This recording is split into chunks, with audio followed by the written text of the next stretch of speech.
Sabi nila, ang tunay na pagkakaibigan daw ay nasusukat sa haba ng biyahe.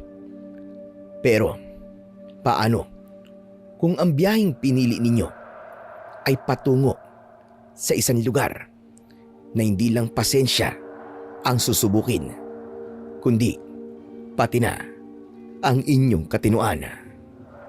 Magandang araw po, Sir Blair, at sa lahat po ng mga subscriber ninyo sa inyong channel.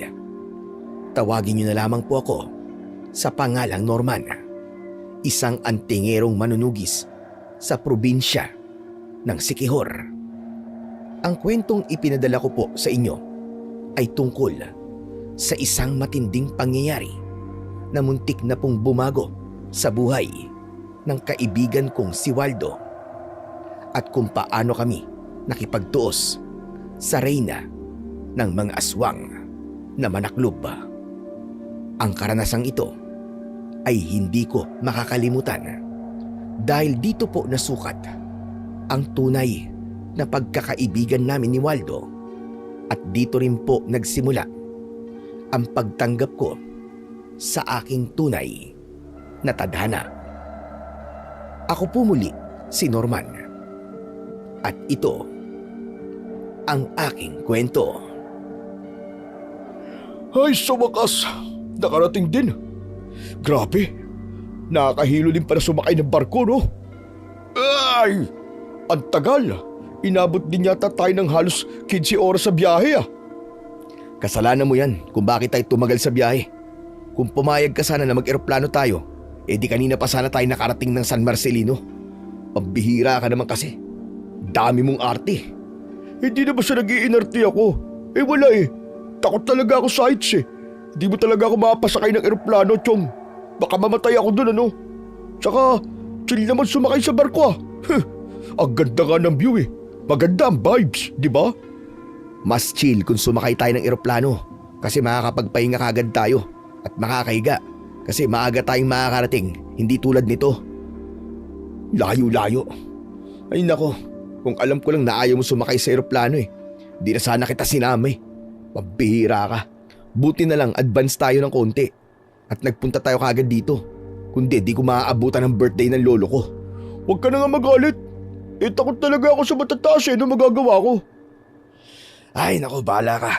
Basta pagbalik natin, sasakay na talaga ako ng eroplano. Kung ayaw mo, bahala ka sa buhay mo. Iiwan kita rito o kaya naman sumakay ka ng barko mag-isa mo. Grabe ka naman.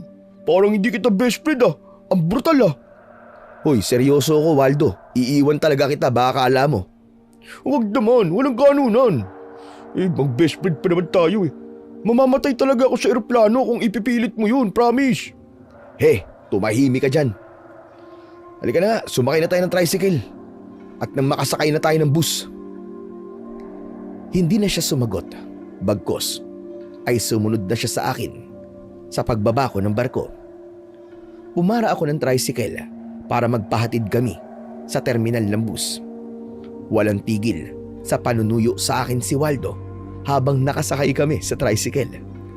Stress na stress siya kakaisip tungkol sa eroplano, kaya naman natawa na lang ako.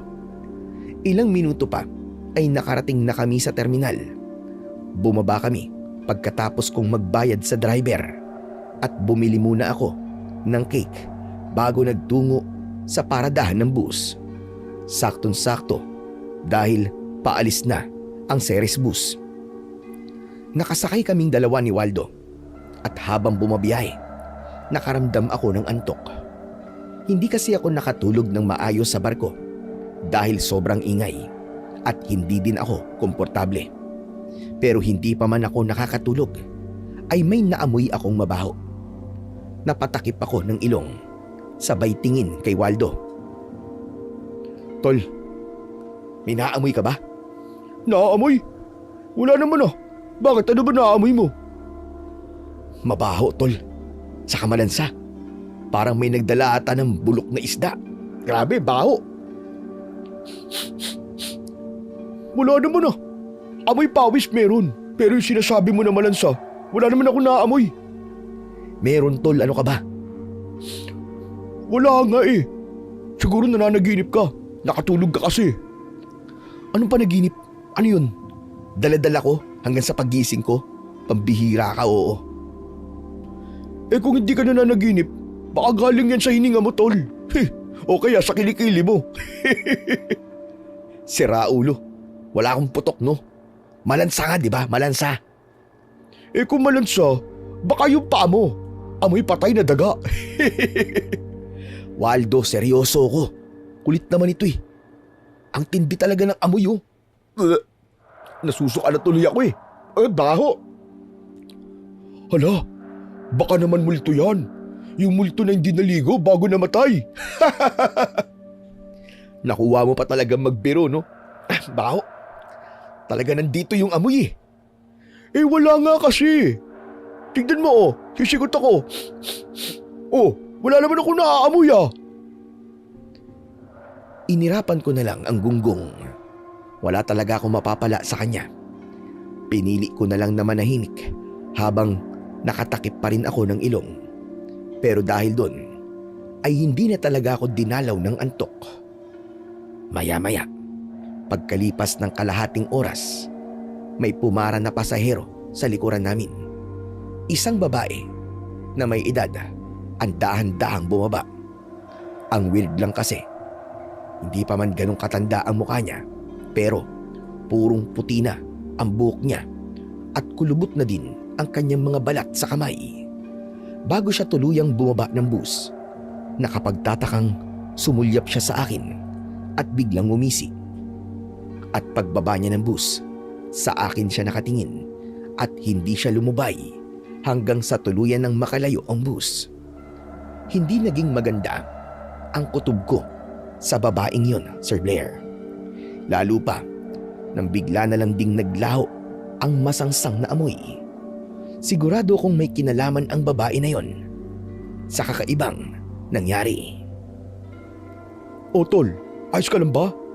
Kanina ka pa kamot ng batok mo ah. Saka yung binti mo hindi mapakali. Ano ba nangyayari sa'yo? Ayos lang ako. Parang hindi naman. Kanina pa kaya ako nagtatanong sa'yo pero hindi mo naman ako sinasagot. Parang wala ka naririnig eh. Ano ba yung tanong mo? At sabi ko malayo pa ba tayo o malapit na? Nangangalay na kasi ako kakaupo eh. Ewan ko. Siguro malapit na. Siguro? Tol, ikaw ang taga rito. Tapos sasabihin mo sa akin siguro? Ano ba talaga nangyayari sa'yo? Wala nga. Kasi iniisip ko yung matandang babae kanina eh. Kasi nung bumaba siya, nawala yung amoy. Hanggang ngayon ba, yung amoy pa rin ang iniisip mo? Pabira ka naman oh. Mabuti nga't nawala na yung amoy, di ba?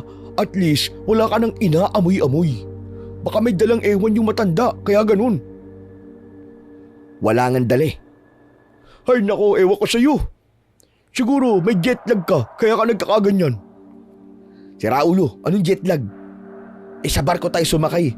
Di naman tayo sumakay ng eroplano. Jet lag. Ewan ko sa'yo. Ay, oo nga pala. Sorry naman. Di, ship lag o kaya seasick na nauwi sa mental sick. Kaya kung ano-ano na yung tumatakbo sa utak mo. Gunggong. Saan mo naman napulot yung ship lag na yan? Seryoso ko, tol. Pambihira ka, oo. Alam ko naman na seryoso ka eh. Kaya nga pinapatawa kita dyan eh. Masyado ka na kasing napapraning, tol. O yan oh, tumingin ka sa labas. Pamilyar na ba tong mga puno na to? Baka mamaya lampas na tayo sa bababaan natin eh. Malayo pa tayo. Nagpatuloy sa pangungulit sa akin si Waldo. Hindi ko na siya pinansin. Ilang oras pa ang lumipas at nakarating na rin kami sa terminal. Pagkababa namin, agad kaming sumakay ng tricycle para magpahatid sa baryo ni na Lolo Poldo. Kabisado ko na ang daan dahil taon-taon naman akong bumibisita rito at dito rin talaga ako lumaki. Tumira ang pamilya ko rito nung 5 taong gulang pa lang ako at 15 na ako nang bumalik kami ng Siquijor. Taon-taon akong umuuwi dito sa tuwing birthday ni Lolo Poldo. Ilang sandali pa, bumagal na ang takbo ng aming sinasakyan. Mula sa malayo, natanaw ko na ang pamilyar na arkada ng San Marcelino. Maya-maya pa ay pumara na ako. Nandito na tayo, tol. Ay, salamat naman. Sa wakas, makakaunat na rin ng buto-buto. Pagdating natin doon, pwede ka nang humilata kung gusto mo. Want to sawa. Ha? Eh naku, hindi pagilata ang gusto kong gawin, tol, kundi kumain. Aba, gutom na ako eh. Kanina pa kumakalabtod dyan ko eh, simula nung nasa biyahe tayo. May makakain ba kagad pagdating sa inyo? Meron naman. Siguradong nakapagluto na sila doon. Yes! Mabuti naman kung ganun. Gusto ko na talagang kumain na matino eh. Yung kain-kain talaga. Kahit ano, basta masarap at mainit. Tara na, baka lumamig pa yung pagkain kung meron man silang inihanda. Malayo pa ba ilalakarin natin mula rito sa arkada hanggang doon sa bahay ng lolo mo? Hindi naman masyado. Diyan lang din, oh. Sa likod ng barangay hall, nakikita mo ba yun? Saan? Ah, yun. Ayos. Sige, tara na. Ay, tol, siya nga pala. Matanong ko lang. Marami bang magagandang babae dito? Aba, malay ko. Taga rito ba ako? Gusto mo, sabihin ko kay lolo na tulungan kang pumasok sa census para malaman mo kung marami magaganda rito? Ito naman sobrang seryoso eh. Nagbabaka sakali lang naman na baka may mabingwit tayong mauuwi sa atin. Bakit? Hiwalay na ba kayo ni Esther? Hindi pa. Oh, hindi naman pala eh.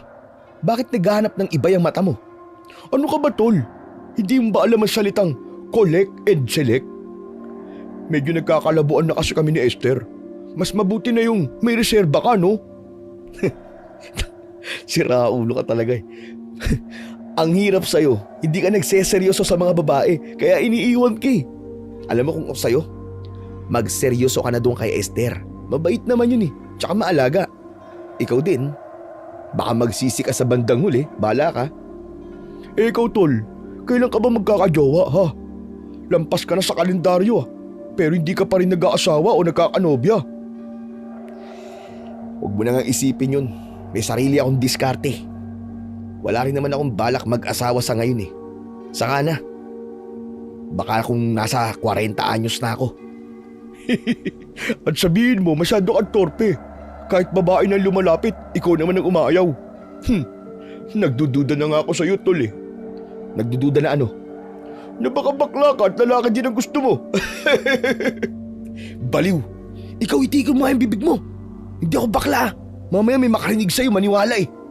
O sige nga kung di ka bakla, bakit hindi mo pinatulan si Clara na halos magubad na sa harap mo? Legs pa lang nun ulam na. Ayoko lang sa babaeng nangunguna sa lalaki. Baka magkataon ako pa ang maging kawawa. Ano ba talagang gusto mo sa babae, ha? Yung may galang sa sarili at higit sa lahat, mabait at maaasahan. Yun. Diyos ko, asa ka pa. Wala nang ganyan sa panahon ngayon, uy. Meron. Talagang hindi ko pa lang siya natatagpuan. O siya, nandito na tayo. Yan ang bahay ni Lolo. Narating namin ang bakuran ni na Lolo pagkatapos ng maikling lakad. Nakatayo pa rin doon ang bahay na kinalakihan ko. Isang simpleng istruktura na kalahating semento ang baba at plywood naman ang itaas. Ganun pa rin ang itsura nito. Pati ang bubong na yero na halatang luma na dahil sa mga bahid ng kalawang. Hindi naman ito malaki. Sakto lang talaga para sa isang pamilya. Mag-isa na lang si Lolo na naninirahan dito simula nang pumanaw si Lola. May kasama lang siyang isang katulong na siyang nag-aasikaso sa pagkain niya at tumitingin sa kalusugan niya araw-araw. May 3 siyang anak, pero lahat sila ay may kanya-kanyang buhay na sa malalayong lugar. Gaya na lamang ni Mama na doon na piniling manirahan sa Siquijor simula nang mapangasawa niya si Papa.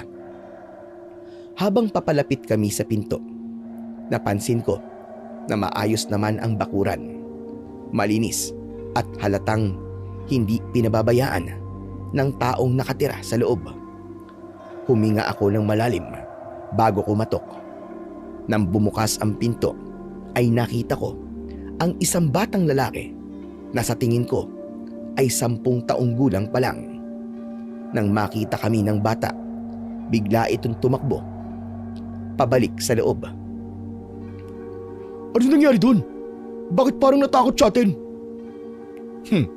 Natakot yata sa mukha mo, tol. Ano sa akin? Baka sa'yo. Ang gwapo ko kaya. Tumigil ka na nga dyan.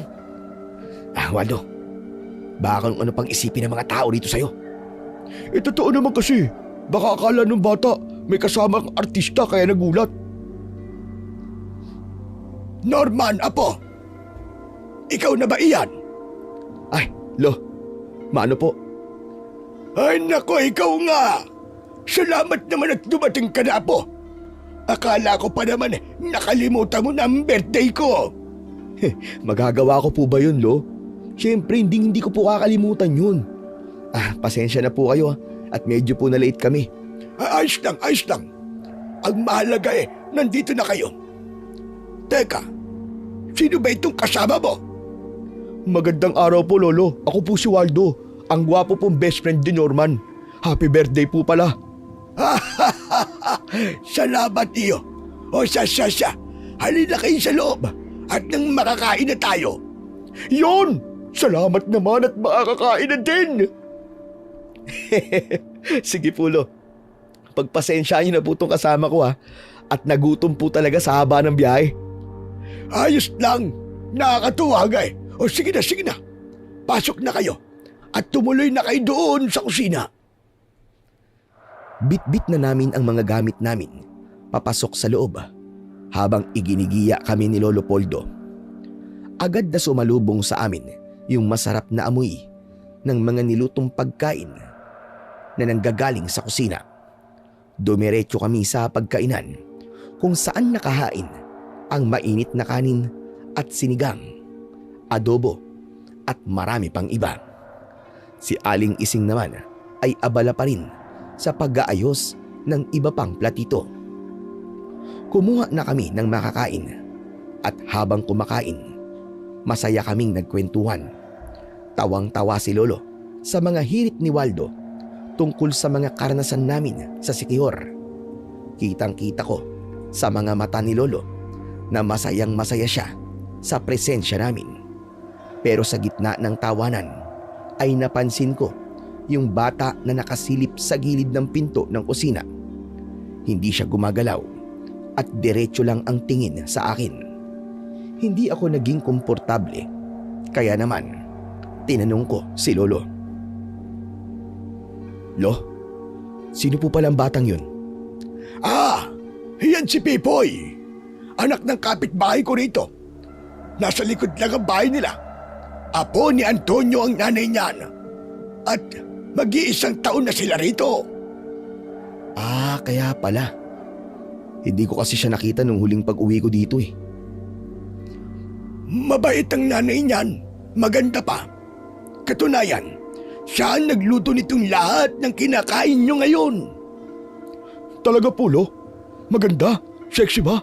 Nasaan po siya ngayon? Wala naman akong makitang maganda ngayon dito eh. Uy, Waldo, umayos ka nga.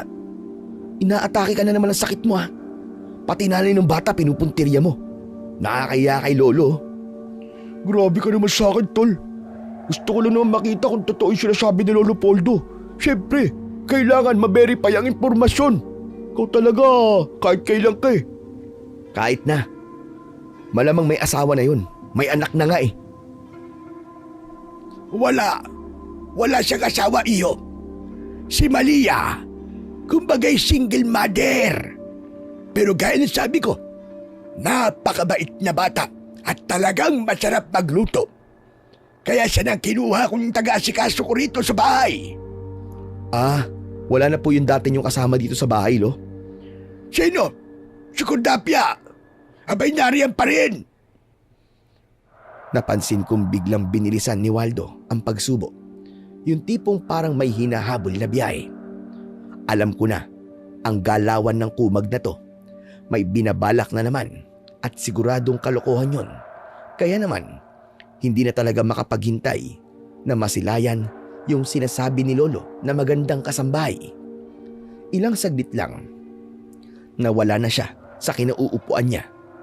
Natawa na lang si Lolo Poldo habang umiiling-iling. Napakabibo talaga niyang kaibigan mo, Norman. Parang kitikite, hindi mapakali. Pagpasensyaan nyo na po talaga yun, Lo. Ganun lang talaga yun. Kapag nakakakain ng masarap, sumusobra ang energy. Sandali, kumusta na pala si Romana? Maayos ba ang lagay ng nanay mo doon sa Sikihor? Maayos naman po siya, Lo. Medyo naging busy lang din po kasi sa mga inaasikaso po doon. Mabuti naman kung ganun. Akala ko ay nakalimot na siya sa akin. Hindi po, Lo. Palagi nga po niya sinasabi sa akin na namimiss niya na raw po kayo eh. Ganun din naman ako sa kanya, Apo. Miss na miss ko na silang mga anak ko. Ay siya nga pala, may ibibigay ako sa kanya. Huwag mong kalimutang dalhin pag uwi mo. Oo, Lo. Saka, ano ho yun? Kasi medyo matagal-tagal din po ang bakasyon namin dito eh. 1 buwan po, Lo. Ano ka mo? 1 buwan? Talaga ba? Opo, Lo. Marami pa po kasi akong gustong ipaturo sa inyo eh. Alam mo na, Lo, kung ano yun. Oo, iyo. Alam ko na yon. Hayaan mo. At lahat ng gusto mong malaman, ibibigay at ituturo ko sa iyo. Mahaba lang 1 buwan para sa pagtuturo. Basta, akong bahala sa iyo. Ay, siya nga po pala. Kung sakali po na umuwi kami ni Waldo, baka gusto niyo po na sumama sa amin sa Sikihor. Doon na lang po kayo tumira kasama po namin ni Mama. Nako, hindi pwede yun. Ayokong umalis dito sa baryo. Dito kasi ako isinilang. Kaya gusto ko ay dito na rin ako mamamatay. Eh, yun nga po, Lo. Matanda ka na eh. 60 ka na po. Kailangan niyo po na mag-aalaga sa inyo eh. Paano po kung magkasakit ka dito, Lo? Nag-aalala lang naman po kami ni Mama. Para po sa inyo. Nako, sabihin mo sa kanya, huwag siyang mag-alala at ayos lang ako. Hindi pa naman ako alagain. Sa kami nag-aalaga at nag-aasikaso naman sa akin dito. Yun nga ang sinabi ko sa iyo, si Malia. Saka hindi pa ako matanda. Kalabaw lang at tumatanda. Pero ako, malakas pa. Sigurado po kayo dyan, Lo, ha? Abay, oo naman. Kaya hayaan nyo na ako dito. Okay lang ako dito. Sa gitna ng pag-uusap namin ni Lolo, ay biglang may sumulpot sa likuran namin ni Waldo. Hindi maipinta ang mukha niya na para bang dismayado siya. Napailing akong natawa sa itsura niya. Oh, Waldo, saan ka ba galing? Bakit ganyan ang itsura mo? Parang pinagsakluban ka ng langit at lupa. Eh paano ba naman kasi, Tol? Pinagtripan yata ako ni Lolo eh. Bakit? Ano ba yun? Eh kasi naman yung Malia na maganda na sinasabi niya eh. Kamukha nung kambing namin eh. Na si Bingbing. Seryoso ba yun, Lo? Yun ba yung maganda? Anak ng kweng-kweng naman, oo. Sandali. Ay, oo. Si Kordapia ka mo yung tinutukoy mo. Ano ho, si Kordapia? Eh kasi isa lang yung nakita ko sa likod eh. Akala ko sa si Malia. Hindi ka ba nakikinig sa akin kanina? 2 ang kasama ko dito sa bahay. Si Malia at yung dati kong kasambahay na si Kordapia. Si Malia, baka umuwi yun saglit para pakainin yung mga alaga niyang hayop. Yan kasi. Sige ka. Hindi ka kasi makapaghintay. Yan ang napapala mo sa pagiging babaero mo. Pasensya na. Hindi ko kasi ganun narinig kanina yung pag-uusap niyo ni Lolo eh. Lo, peace tayo ah. Hala, sige na. Ayos lang yon. Mabuti pa'y umupo ka na dyan. At huwag kang masyadong kitikite. At baka mamaya ay mapaglaruan ka talaga. Ho? Mapaglaruan? Mapagtripan, ganon. Napatigil si Lolo sa pagsasalita. Nang dumaan si Pipoy sa harap namin. Bit-bit ang isang baso ng tubig. Agad siyang tinanong ni Lolo kung nasaan ang nanay niya. At tama nga ang hinala. Umuwi muna pala si Malia para asikasuhin ang mga alagang aso at pusa sa kabila. Eksakto naman bumukas ang pinto sa kusina at pumasok ang isang babae. Biglang natahimik si Waldo, pati ako ay napatitig na din. Siya na siguro, si Malia. Simple lang ang suot niya, naka-t-shirt lang na puti at kupas na maong, pero hindi maikakaila na may angkin siyang ganda. Mahaba at diretso ang itim niyang buhok na hanggang likod. At kahit walang ayos ang muka, napakalinis nitong tignan. Lumingon siya sa amin at tipid na ngumiti. Napatingin ako kay Waldo. Nangangapa rin ang itsura. O ano? Nakakita ba kayo ng anghel? Napaiwas agad ako ng tingin kay Malia at nahihiyang yumuko, sabay kamot sa batok. Agad din siya lumabas matapos ilapag sa mesa ang bitbit na malaking baunan. Mabilis din siyang umalis at nagtungo sa labas ng bahay. Samantala, pagkatapos nun, ay nagpaalam na ako kay Lolo na pupunta saglit sa batis. Matatagpuan ito di kalayuan sa bahay ni na Lolo. Agad namang pumayag si Lolo at pinasama sa akin si Pipoy. Si Waldo ay ayaw sumama. Malamang ay babantayan nito si Malia. Alam ko na ang galawan ng babaerong kaibigan ko. Naglakad na lang kami ni Pipoy at nang nasa batis na kami, agad akong naghubad ng aking pantaas na damit bago lumusong sa tubig. Malamig, sobrang sarap sa pakiramdam ng tubig at napakaganda sa lugar na ito. Parang sa Sikihor lang din na mapuno at malinis ang batis. Samantala, habang nagbababad ako, ay napansin ko ang bata na nakaupo lang sa ibabaw ng bato. Sobrang tahimik niya, kaya kinausap ko siya. Pipoy ang pangalan mo, di ba? Ilang taong ka na ba?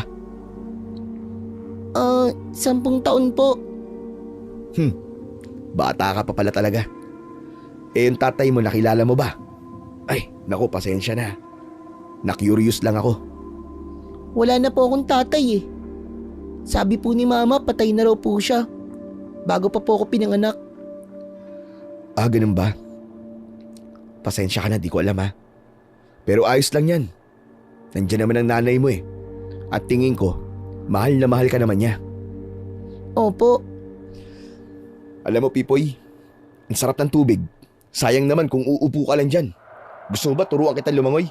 Sige na, huwag ka mahiya. Halika dito.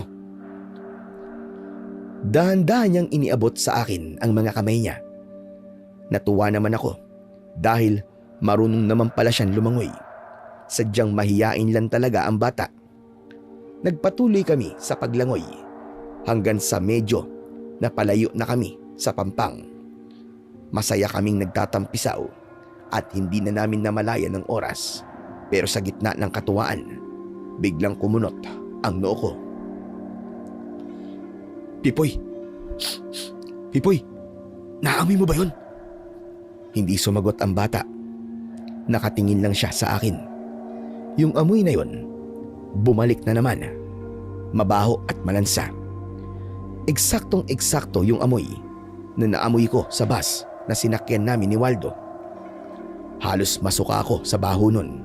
Dahil doon ay nawalan na ako ng gana at nag-aya na akong umuwi.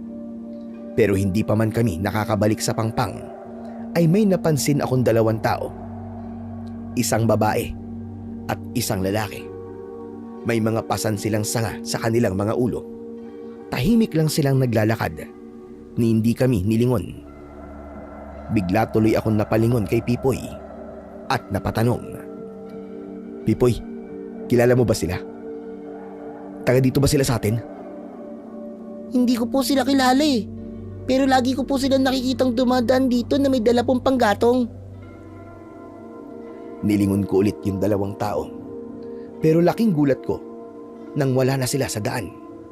Masyadong mabilis para mawala sila kagad sa paningin ko. Lalo na at may dala silang mabibigat na kahoy. Medyo nakaramdam ako ng mali. Pero hindi ko lang masabi kung ano yon. Mabilis na kaming bumalik ni Pipoy sa Pampang at isinuot na namin ang aming mga damit. Halos takbuhin namin ang daan pabalik sa bahay ni Lolo. Hindi naman ako takot, pero masama talaga ang kutob ko sa nangyaring yon. Ang amoy na yon, walang pinagkaiba sa amoy ng mga nilalang na mahilig mangaso sa gabi. Mga nilalang na madalas kong patayin bago pa makapaminsala sa baryo namin doon sa Siquijor. Nag-alangan ako ng mga oras na yon, lalo na at wala akong dalang anumang sandata o anting-anting sa katawan dahil hindi pa yon ipinagkaloob sa akin ng aking lolo. Pagdating namin sa bahay, nagpaalam sa akin ang bata na uuwi na muna siya sa bahay nila. Kaya naman, tumuloy na ako sa likod ng bahay at nanghingi ng bihisan kay Waldo. Nang makapagbihis, ay pumasok na ako sa loob. Nakita kong nagsisidatingan na ang mga bisita ni Lolo Poldo. Si Malia naman ay abala sa pagsasandok ng mga handa. Tumigil siya nang nakita ko. Sir Norman, nasan po si Pipoy? Bakit hindi niyo po kasama? Umuwi saglit sa bahay niyo, magbibihis lang daw. Naligo din kasi siya eh. Ganun po ba?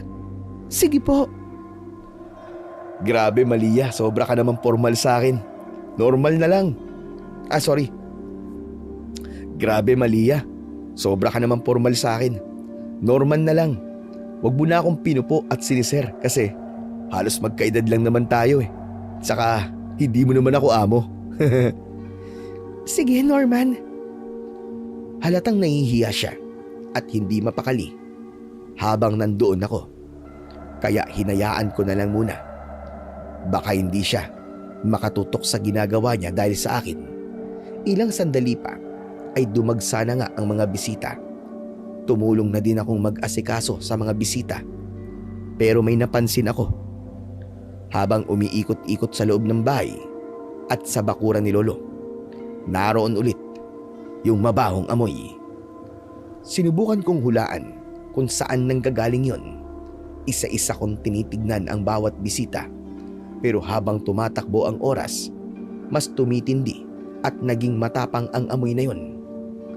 Napatakip na ako ng ilong dahil sa tindi ng baho. Halos maduwal na ako sa sobrang lansa. Pero ang nakapagtataka, parang ako lang ang nakakaamoy nito. Ang mga bisita, tuloy lang sa tawanan at kainan na parang wala lang. Sakto namang lumapit sa akin si Lolo Poldo. Norman Apo, abay bakit ganyan ang itsura mo? Masama bang pakiramdam mo? Lo, ang baho eh. Hindi niyo po ba naaamoy? Naaamoy mo din sila. Teka lang Apo, huwag ka magsasalita para hindi sila makahalata sa'yo.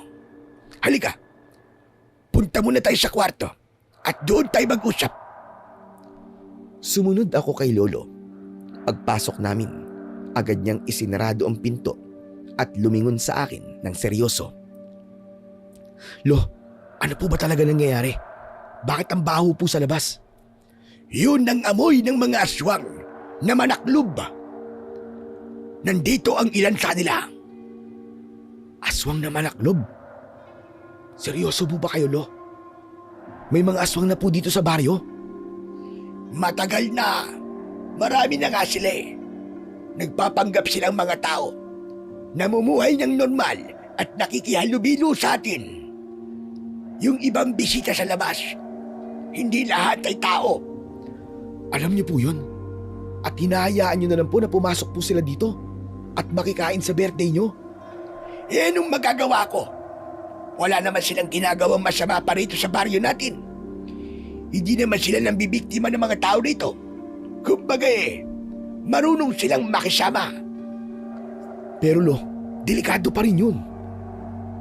Sana, hindi niyo hinayaan na gawin nilang pugad tong baryo.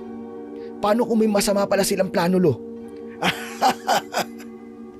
Apo, wala na akong magagawa dyan. Tulad ng sabi mo sa akin kanina, Matanda na ako. 60 na. Saka retirado na nga akong albularyo, di ba? Kung katulad pa sana ako nung dati, nung malakas pa ang mga tuhod ko, hindi uubra ang mga yan dito. Itataboy ko talaga silang lahat. Pero ngayon, wala na. Hinahayaan ko na lang. Nang matapos kami mag-usap ni Lolo, ay lumabas na kami ng kwarto.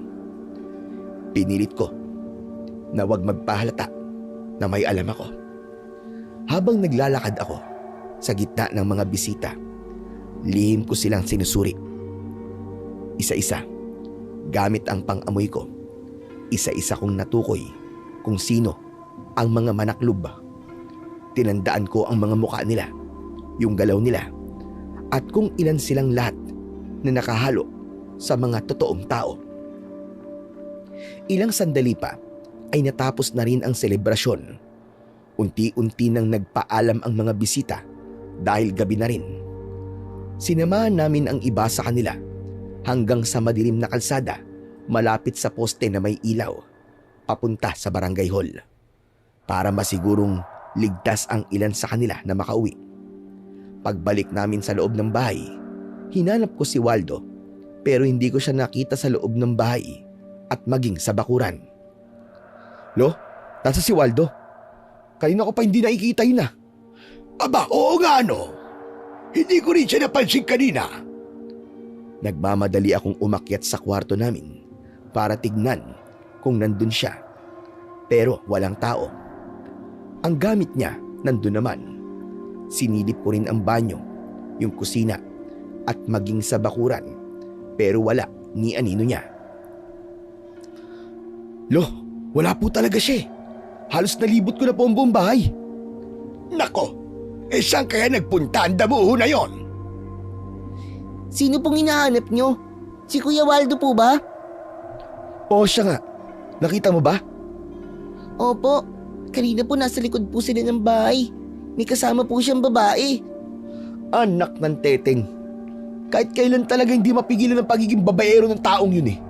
Ay nako, ewan ko ba. Nako, mabuti pa'y hanapin na natin kaagad. Hindi niya kabisado ang lugar natin. Baka mamaya may masama pang mangyari sa kanya. Sige nga po, Lo. Hahanapin ko po siya. Teka lang. Magdala ka ng sandata mo para kung sakaling may gulo ay may gagamitin kang pandepensa. Sige po, Lo. Salamat po. Napabuntong hininga ako bago ako pumasok sa kwarto para kunin ang aking latigo. Pagkatapos ay nagmamadali akong lumabas. Nakita ko si Lolo, si Malia, Aling Cordapia at si Pipoy na nag-aabang sa akin sa sala. Agad akong kinausap ni Lolo nang makalapit ako. Isama mo itong si Malia para may kasama kang maganap. Lo, seryoso po kayo? Isasama ko po si Malia? Lo, delikado po, di ba? Wag na lang po. Ako na lang pong bahalang maganap sa kaibigan ko. Kaya ko naman po mag-isa eh. Kabisado ni Malia ang lahat ng pasikot-sikot dito. Marami nang nagbago sa lugar natin sa loob ng 1 taon. Kaya naman, hayaan mo na siyang sumama. Saka huwag ka mag-alala. Hindi mo siya magiging pasanin kung sakali. Marunong siya kung paano protektahan ang sarili niya. Totoong sinabi ng lolo mo, Norman. Kaya kong protektahan ang sarili ko. Mas mabuti ng dalawa tayo para mas masuyod natin na mas mabilis ang buong baryo. Baka kung saan na napadpad ang kaibigan mo eh. Sige na nga. Tara na. Lumabas kami ng bahay ni Malia. Tig-isa kami ng flashlight na dala. Paglampas namin sa barangay hall at nasa kalsada na kami, agad ko siyang tinanong. Malia, saan tayo magsisimula? May hinala ka ba kung saan pwedeng pumunta ang lokong yun? Wala eh. Pero pwede natin subukan dun sa bahay na nasa dulo ng batis, baka nandun siya. Bilisan natin. Kailangan natin mahanap ang kaibigan mo. Kung hindi, ay delikado siya. Anong ibig mo sabihin? Bakit siya magiging delikado? Hindi ako sinagot ni Malia Bagkus ay mas binilisan niya ang paglalakad. Napansin kong sobrang seryoso ng mukha niya. Naisip ko tuloy na baka alam niya ang tungkol sa mga aswang sa baryo. At hindi na ako magtataka doon dahil tulad ni Cordapia ay tinuruan ito ni Lolo noon kung paano manggamot at manghilot. Kaya siguradong pati si Malia ay tinuruan niya at mas marami pa siyang alam kung sakali tungkol sa mga aswang na manaklob kesa sa akin. Samantala, habang naglalakad kami sa tabi ng batis, ay muli akong nakaamoy ng mabaho at maya-maya pa ay may narinig kaming sumisigaw sa hindi kalayuan. Aswang! Saklolo! Tulungan niyo ako! May aswang! Nagkatinginan kami ni Malia. Kay Waldo ang boses na yon. Kumaripas kami ng takbo at habang papalapit kami, mas lalong umalingasaw yung mabahong amoy at mas lalong lumalakas yung sigaw ng kaibigan ko na para na bang kinakatay. Ilang sandali pa ay nailawan ng flashlight ko si Waldo na nakahandusay at pilit na kumakawala sa nakapatong na babae. Yay! Bitiwan mo ako! Lumayo ka sa akin, putres ka! Huwag mo akong kainan! Hoy! Bitiwan mo ang kaibigan ko!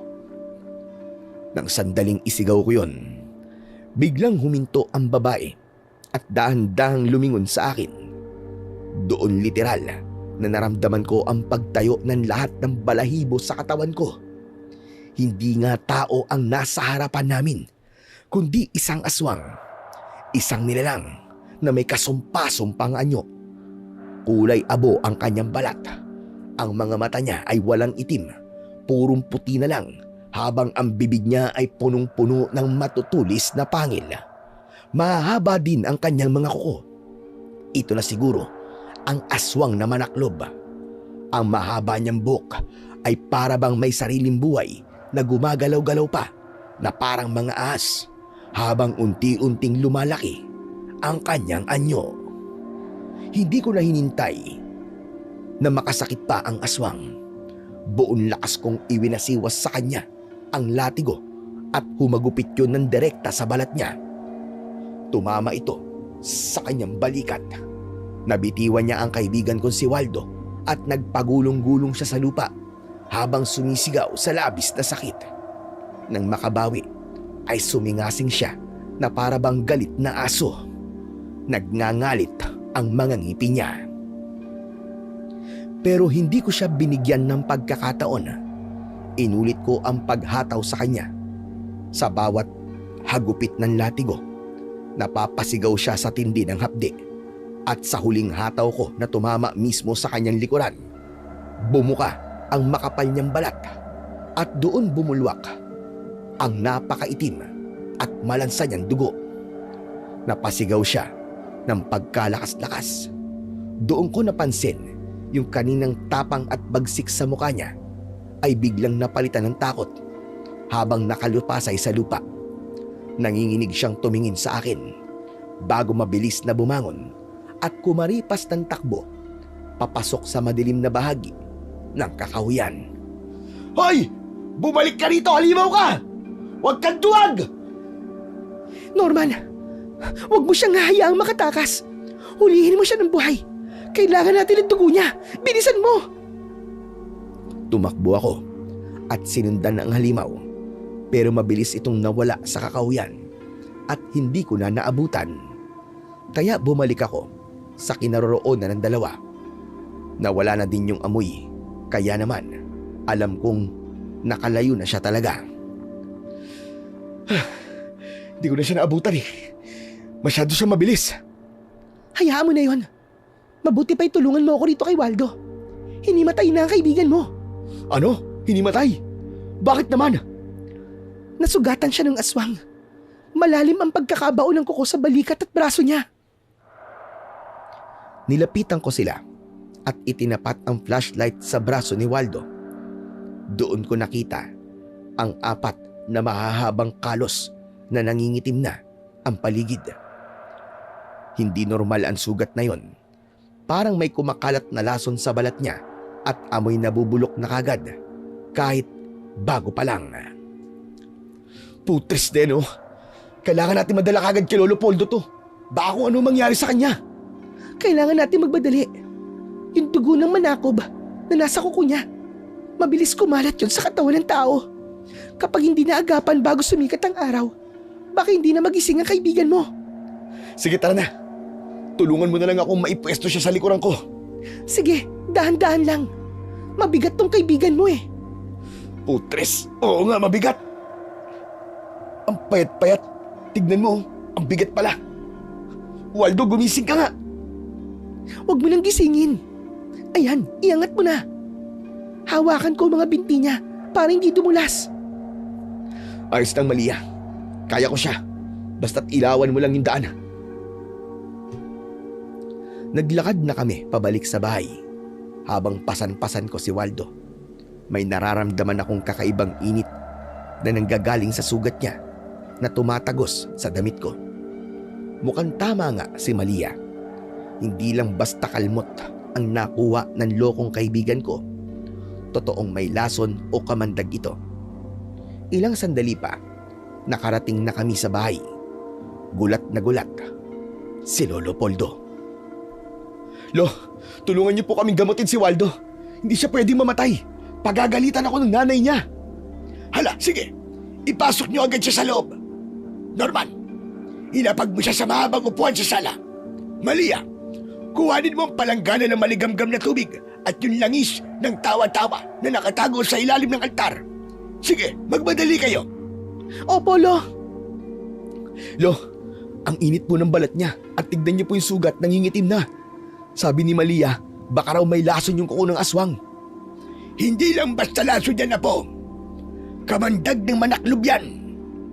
Kapag umabot yan sa puso niya, baka sa kabaong nan tuloy niyan. Bakit ba kasi nagpagala-gala ang lokong ito? Lo, huwag muna tayong magsisiyan. Paano natin matatanggal ang lason? Gamitin mo yung latigo mo.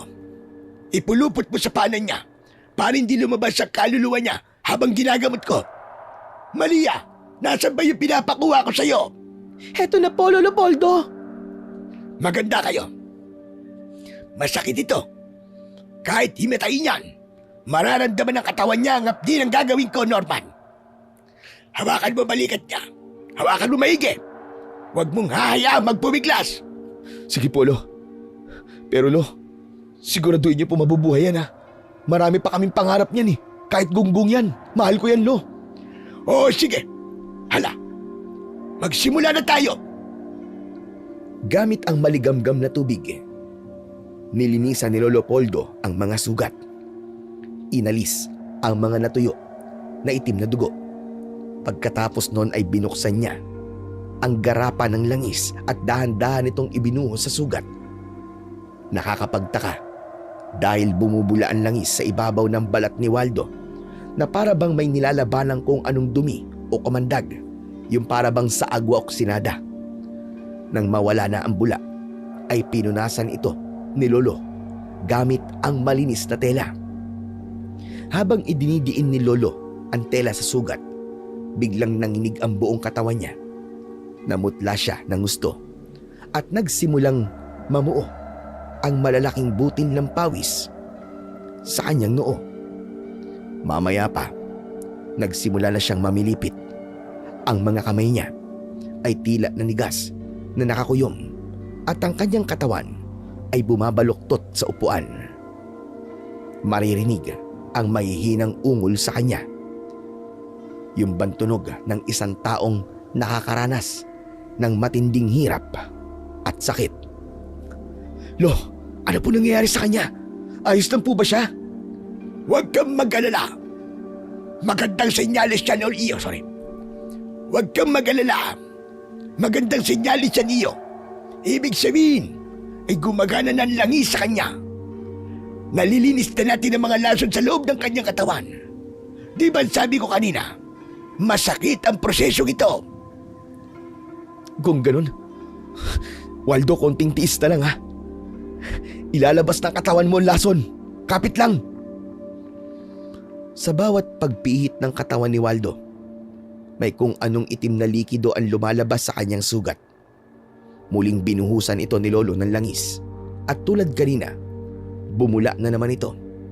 Halos 3 beses na inulit ni Lolo ang proseso hanggang sa nawala na ang panginginig at unti-unting kumalma ang kanyang paghinga. Ilang sandali pa, nagmulat siya ng mata. Norman? Buhay pa ba ako? Bakit ganun? Parang ang hapdi ng leg ko ah. Tsaka bakit amoy patis na ewan dito? Gising ka na pala, gunggong ka. Akala ko talaga kukunin ka na ni Lord eh. Akala ko magiging kwento ka na lang. Munti ka na, Waldo. Munti ka nang maging ulam ng aswang na sinamahan mo. Yan, kau kasi. Hindi ko naman talaga alam na aswang siya eh. At sabi niya kasi sa akin, pogi daw ako. Tapos sabi niya pa, yung mga poging katulad ko daw, masarap daw makasama sa tabi ng batis, kaya sumama ako sa kanya. Akala ko naman makaka-score ako eh. Yung pala, siya ang i-score sa akin, hayop na yun. Iskor ha? Pambira. Dahil sa kailigan mo kaya napapahamak eh. Ewan ko sa'yo. Kung hindi ka pa namin naabutan itong si Malia, malamang sa malamang tinigok ka na ng aswang na yun sa gilid ng batis. Akala mo pogi ka? Hoy, hindi ka pogi. Magising ka sa katotohanan para hindi ka nabobola ng mga mapagsamantala at mga aswang. Pambira tong taong to, kahit kailan ka talaga eh. Kasi naman tol eh, sino ba naman tatanggi? Ang lambing ng boses eh. Tapos ang ganda pa nung ngiti. Akala ko talaga pagkakataon ko na yun para maka-score eh. Yan nga ang problema sa'yo. Ang kate-kate mo kasi. Kaya ka napapahamak eh. Sinasabi ko sa'yo, Waldo, matuto ka ng makontento sa nobya mo. Hindi yung kung kani-kanino ka sasama at mga patol. Pambira ka oo. Ang dali mong kumagat sa pain eh. Yan tuloy, nauhulog ka sa bitag. Muntik ka ng matigok.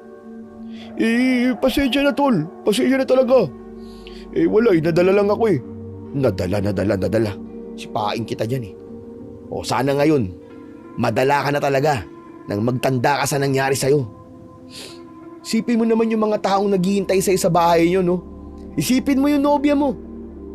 Alam mo, ang pagiging lalaki, tol, hindi yan nasusukat sa dami ng babaeng napapaikot mo o sinasamahan mo. Nasusukat yan sa kung gaano ka katapat at kung gaano ka magpahalaga sa buhay mo. Sana sa susunod na may tumawag sa yung pogi, umiwas ka na o ngitian mo na lang. Oo, iiwas na talaga ako. Tol, pasensya na ulit ha. O sige na. Mabuti pa magpahinga na tayo. Malalim na ang gabi.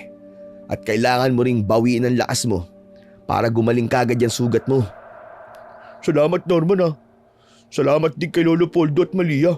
Utang ko sa inyong buhay ko. Bago kami tuluyang matulog, binalingan ko si Malia na kanina patahimik na nakikinig sa amin. Gabi na talaga at kailangan makauwi na rin siya sa kanilang bahay na katabi lang nung kinalolo. Malia, hatid na kita sa inyo. Masyado na madilim sa labas eh. Baka kung ano pa makasalubong mo. Salamat, Norman. Pero kaya ko naman. Sanay na ako rito. Hindi, mas mabuti ng sigurado. Mahirap na. Baka mamaya may nag-aabang. Inihatid ko si Malia hanggang sa tapat ng pinto ng kanilang bahay. At nang matapos ay bumalik na ako kagad sa bahay ni Lolo. Wala na sila sa sala. Kaya naman, tumuloy na ako sa kwarto. Nakita ko si Waldo na nakahiga na sa kama at nakapikit. Halatang pagod na pagod siya at hindi nagtagal. Nakarinig din ako ng mahinang hilik mula sa kanya. Humiga na rin ako sa tabi niya pero hindi agad ako makatulog. Nakatingin lang ako sa kisame habang hawak-hawak pa rin ang latigo sa tabi ko. Maya-maya lang ay naramdaman ko si Waldo. Magalaw siya. Paglingon ko sa kanya ay bigla akong napabalikwas ng bangon. Nangingisay na naman siya at bumubula ang bibig niya habang nakatirik ang mga mata. Mabilis akong lumabas at pinuntahan si Lolo at sinabi ang nangyayari kay Waldo. Diyos kong mabagin! Ito na nga ang kinatatakutan ko! Lolo, po ba nangyayari sa kaibigan ko? Akala ko ba ayos na siya?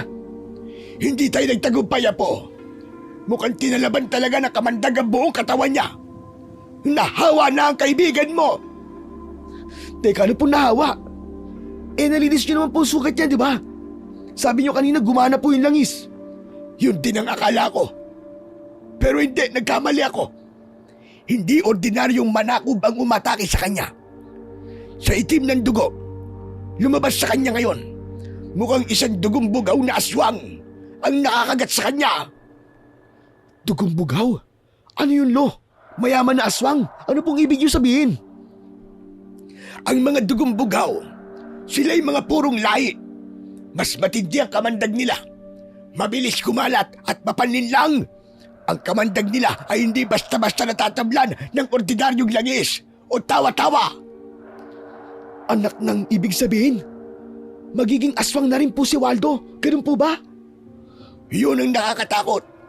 Kapag hindi natin nakuha ang lunas mula mismo sa pinagmulan ng kamandag na yan, tuluyan ang kakainin ng dilim ang pagkatao ni Waldo. Magigising siya, pero hindi na siya ang kaibigang nakilala mo. Putis na yan. Ano pong kailangan natin gawin? Hindi ko po pwedeng hayaang maging ganyan ang gunggong na yan. Kailangan natin mahanap yung babaeng umatake sa kanya. Pero bago yon, ikadena muna natin ang kaibigan mo dahil agresibo ang katulad niya kapag nagising. Hindi pa niya kayang kontrolin ang kanyang sarili. Sige, kunin mo ang kadena sa kusina. Magmadali ka! Kinuha ko yung nakasabit na kadena sa likod ng pinto sa kusina. Pagbalik ko, agad akong inutusan ni Lolo na ikadena ang kaibigan ko. Wala kaming choice kundi ang ipulupot yun sa mga kamay at katawan ni Waldo habang nakahiga siya sa katre. Nakakaawa siyang tignan, pero kailangan naming gawin yun para sa kaligtasan niya at sa kaligtasan naming lahat. Sa totoo lang, hindi ko na alam ang gagawin ng mga sandaling yon. Pakiramdam ko, ako na yata ang pinakawalang kwentang apo ng albularyo. Dapat alam ko kung paano ililigtas ang kaibigan ko. Pero heto ako, tulala. Alam ko naman na bata pa lang ako. Sinanay na ako ni Lolo para sumunod sa mga yapak niya. Pero hanggang ngayon, parang hindi pa rin ako handa. Ang alam ko lang gawin ay manggamot ng simpleng sakit, lumaban at pumatay ng aswang. Pero itong ganitong sitwasyon, first time kong mararanasan to, at mas lalong first time kong makaharap ang ganong klase ng aswang na may dugong bughaw. Lo, pasensya na. Wala akong silbi. Dapat mas marami pa akong inaral sa mga itinuro niyo sa akin noon. Huwag mong sisihin ang sarili mo, Norman. Hindi biro ang makaharap ang isang dugong bugaw na manaklob. Kahit ang mga batikan, nadadali niyan, maniwala ka. Pero Lo, naawa po talaga ako kay Waldo. Nakakadena po siya na parang hayop. Ako kasi ang nagdala sa kanya rito sa probinsya eh. Tapos, biglang ganito po ang mangyayari sa kanya. Wala kang kasalanan, kaya huwag kang magsisisi. Walang puwang yan habang nasa gera ka. May paraan pa para maibalik natin ang katauhan ni Waldo. Sa kayang mga aswang na manaklob, ngayon lang sila gumawa ng gulo. Talaga bang ngayon lang siya ng biktima? At talagang dayo pa ang pinuntirya niya? Yan ngang ipinagtataka ko eh. Mukhang nakukuha ko na kung bakit dumadami ang dayo sa baryo natin. At kasabay ng pagdami nyo ng mga dayo, ay ang pagdami naman ng mga aswang dito sa baryo. Mukhang alam ko na kung ano ang plano nila. Plano po nila magparami? Tumpak! Ang mga dayong katulad ni Waldo ang pinupunterya nila dahil walang nakakakilala sa inyo rito. Walang maghanap kagad kapag nawala kayo. Mukhang plano nilang sakupin ang baryo at pamunuan ito. Hay nako! Napakatanga ko. Bakit hindi ko kagad nalaman to? Ang akala ko pa naman ay nananahimik lang sila. Nagpaparami pala sila ng hukbo. Nagpapalakas. Napakatuso nila. Pero Lo, mapapagaling pa ba natin ang kaibigan ko? Umiling si Lolo Poldo bago lumabas ng kwarto namin ni Waldo. Hindi siya nagsalita. Sinundan ko siya. Pero pumasok siya sa kanyang kwarto at nag-lock. Akala ko may kukunin lang siya at lalabas. Pero lumipas na lang ang isang oras ay hindi na siya lumabas. Bumalik na lang ako sa kwarto at naupo sa paanan ng higaan. Magdamag akong hindi nakatulog. Iniisip ko pa rin kung paano masusolusyonan itong aming problema ngayon. Hindi pwedeng uuwi kami ng Siquijor na ganito ang kalagayan ni Waldo. Samantala, kinabukasan ay hindi pa rin lumalabas si Lolo ng kanyang silid. Gusto ko na siyang kausapin. Kumatok ako. Pero nang dumating si Malia ay nalaman mula sa akin ang nangyari. Pinigilan niya akong gumawa ng anumang klase ng ingay. Hayaan mo muna siya. Kapag nagkulong siya ng kwarto, hindi yan basta-basta lumalabas. Kahit ano pang tawag mo. Pero Malia, kailangan ko siyang makausap eh. Kailangan kong malaman kung ano ang dapat kong gawin para mailigtas ang kaibigan ko. Alam kong desperado ka na, Norman. Pero habaan mo lang ang pasensya mo. Lalabas din yan. Marahil ay may ginagawa siya sa loob. Kaya ayaw magpastorbo. O kaya ayaw niyang mapahamak ka. Kaya manahimik ka na lang muna sa ngayon. Anong ibig mo sabihin? Bakit ako mapapahamak? Wala. Nakagat ni Malia ang kanyang ibabang labi na para bang nagsisisi siya sa binitiwan niyang salita. Mukhang aksidente lang niyang nabigkas yon sa akin. Kaya nabigla siyang nagmadaling lumabas ng bahay. Siyempre, hindi ko siya tinantanan at sinundan ko siya. Malia! Sandali lang! Malia! Ano yung sinasabi mong mapapahamak ako? Ipaliwanag mo naman sa akin na maayos oh. Pasensya na. Nadulas lang ang dila ko. Hintayin mo na lang si Lolo Poldo magsabi sa'yo. Paano ko siya makakausap ayaw nga niya lumabas ng kwarto? Sige na, sabihin mo na sa akin please. Maawa ka naman oh. Kung alam mo kung paano to mareresolba, sabihin mo na ngayon sa akin. O sige. Sasabihin ko.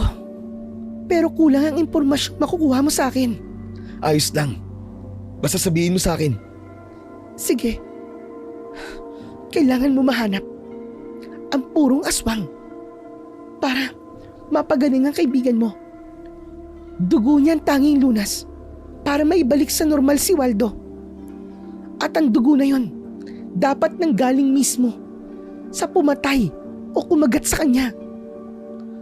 Teka, kaya ba sinabi mo sa akin kagabi na kailangan kong mahuli ng buhay yung aswang na yun? Ganun ba? Oo, Norman. Dahil kailangan nating makuha ang dugo niya habang tumitibok pa ang puso niya. Kapag pinatay mo siya kagad, mawawalan ng bisa ang lunas. Madaling pumatay ng aswang, pero ang manghuli, ibang usapan yun. Mahirap at delikado. Kung ganun, ay ayaw magpakita sa akin ni Lolo. Dahil ayaw niyang sagutin ang mga tanong ko. Dahil ayaw niyang mapahamak ako, tama ba? Tama ka, Norman. Malia, hindi pwedeng pabayaan ko ang kaibigan ko. Hindi ko hahayaang maging aswang siya. Kung kinakailangan na hantingin ko ang aswang na yun, gagawin ko. Magamot lang ang kaibigan ko. Matapang ka pala, Norman. Pero yung gagawin mo, hindi yan madali. Lalo pa, at dugong bughaw na manaklob ang huhulihin mo. Para ka magpapakamatay niyan. Para ako magpapakamatay.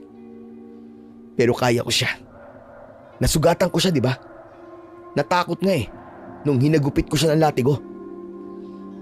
Maaari sigurong kaya mo siya. Eh ang tanong, kaya mo ba? Pati yung mga kasama niya.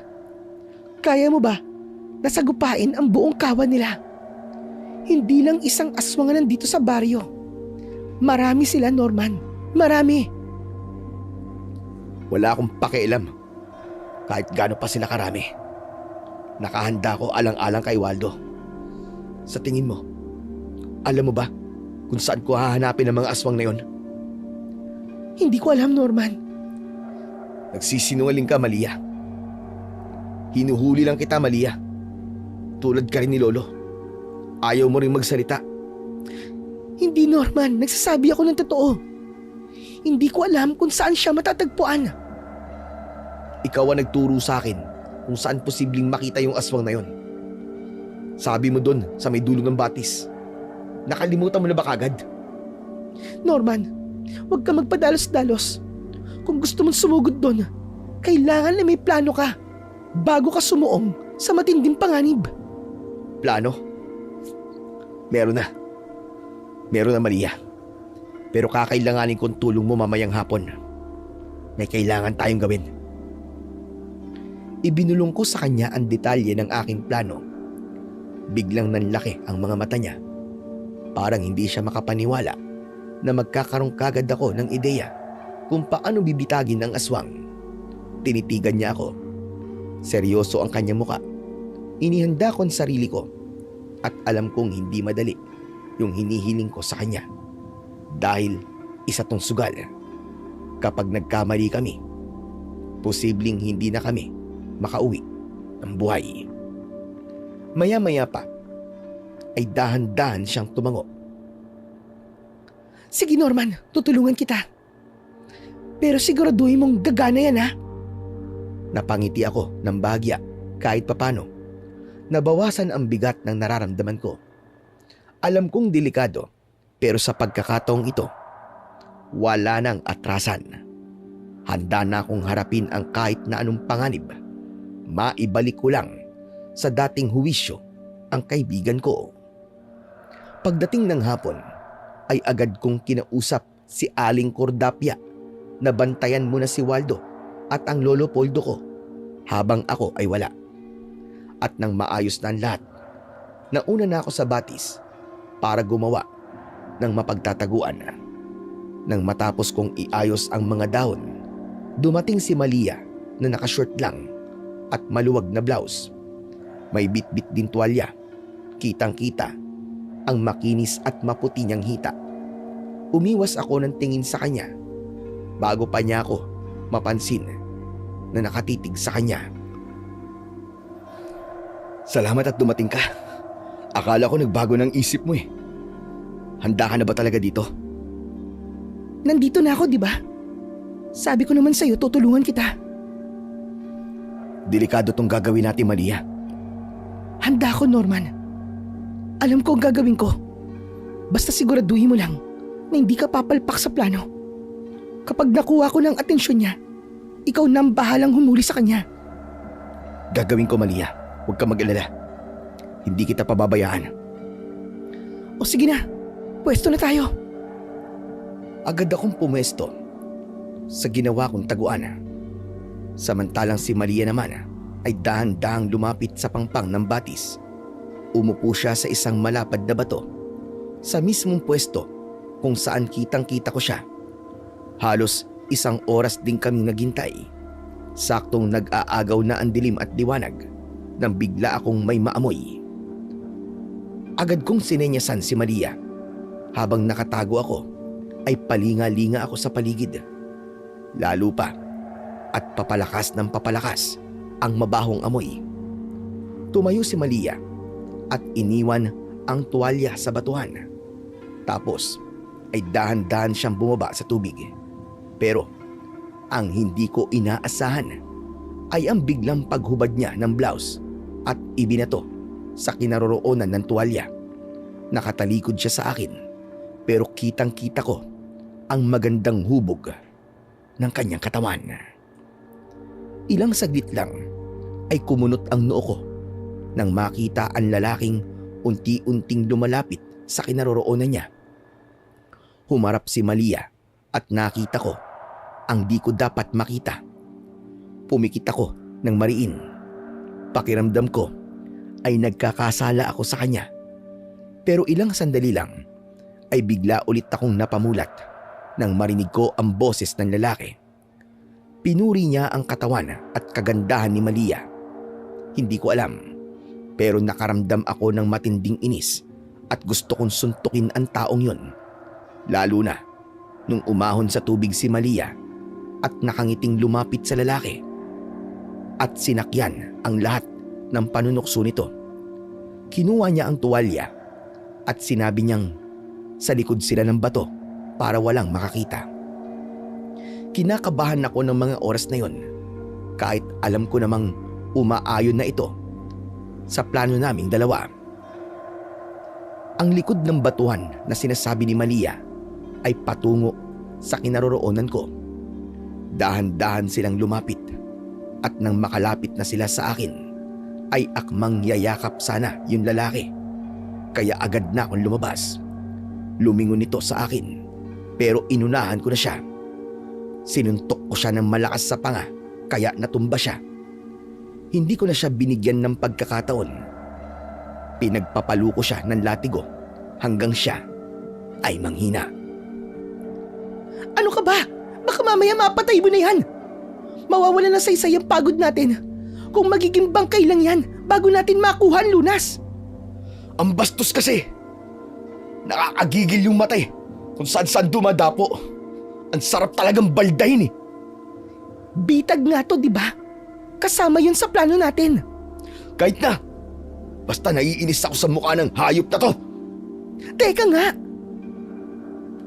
Naiinis ba o nagsiselos? Mukhang nagsiselos ka yata eh. Ha? Hindi ah. Anong selos? Anong selos ang pinagsasabi mo? Sus, namumula kaya yan dalawang tenga mo. Tignan mo oh. Dahilan to sa galit. Sinong hindi manginginig sa inis? Sa ginagawa niyan sa'yo? Talaga? Eh bakit hindi ka makatingin ng diretso sa akin? Kasi ano wala kang suot na damit eh. Nakabra ka lang. Baka sabihin mo pa, bastos ako. Magdamit ka na nga. At baka magising pa ang kumag na to. Pagdasaan ka na naman. Ikaw ba? Hindi mo ba ako pinagdanasaan? Hindi ko siya sinagot. Nagpatay mali siya lang ako at nagkunwari akong hindi narinig ang tanong niya. Kakaiba din siya. Walang alinlangan sa pagtatanong. Talagang straight to the point. Kinuha ko ang dala kong lubid at ginapos ang lalaki. Saka ko nilingon si Malia na nakasuot ng blouse. May isinuot din siyang kwintas. Napansin ko kanina na hinubad niya yon bago siya lumusong sa tubig. Mukhang anting-anting o proteksyon yon. Pero hindi ko na muna binigyan ng pansin. Pagkatapos kong masiguro na hindi na makakawala ang aswang, pinulot ko ang tuwalya at iniabot sa kanya para ipulupot sa katawan niya. Oh, balabal ka muna. Baka lamigin ka eh. Salamat. Pero teka, bakit iniiwasan mo yata ang tanong ko? Ang alin ba? Dami mo sinasabi. Bilisan na natin dito. Baka magising pa tong kumag na to eh. Sus, kunwari ka pa na di mo alam. O sige, uulitin ko ha. Ikaw ba, hindi mo ako pinagnanasaan nung nakita mong wala akong suot kanina? Ano ba, Malia? Huwag mo na nga itanong yan. Unahin muna natin to. Tulungan mo na lang muna ako dito. Kailangan natin masigurado na hindi na makakatakas to. Nang matiyak namin na maayos na ang pagkakatali sa lalaki, bigla itong nagmulat at nagising. Agad kong kinuha yung bote ng langis na ginamit ni Lolo Poldo kay Waldo at sapilitan itong ipinainom sa kanya. Sabi kasi ni Malia, pambihira raw yun sa mga manaklob. Ilang sandali lang, tumirik ang mga mata niya at tuluyang nanghina ang katawan.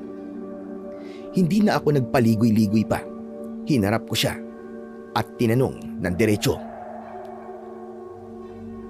Huwag na tayo magtagal dito. Nasaan ang lungga nyo?